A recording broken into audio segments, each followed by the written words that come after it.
ஜெர்மனியில் வேலையில்லாதவர்களுக்கு வேலையின்மை நன்மை அல்லது குடிமகனின் கொடுப்பனவு கிடைப்பது வழமையான நடைமுறையாகும். வேலையின்மை நன்மை என்பது வேலையின்மை காப்பீட்டில் பணிபுரிந்த மற்றும் பணம் செலுத்துபவர்களுக்கு மட்டுமே வழங்கப்படும் சலுகையாகும். இது இறுதியாக நீங்கள் பெற்ற சம்பளத்தை அடிப்படையாக கொண்டது. குறித்த சம்பளத்தில் 60% அல்லது உங்களுக்கு குழந்தைகள் இருந்தால் 67% கிடைக்கும்.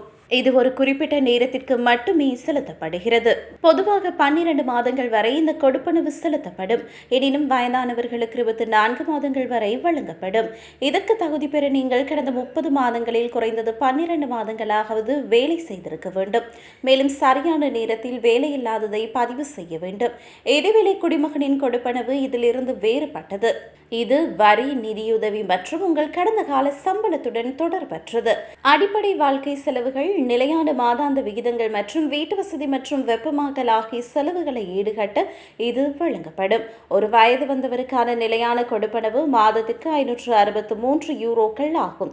இதற்கு விண்ணப்பித்து விட்டு நீங்கள் உங்கள் வருமானம், சேமிப்பு மற்றும் வேலை தேடல் முயற்சிகள் பற்றிய விவரங்களை உரிய அதிகாரிகளுக்கு வழங்க வேண்டும்.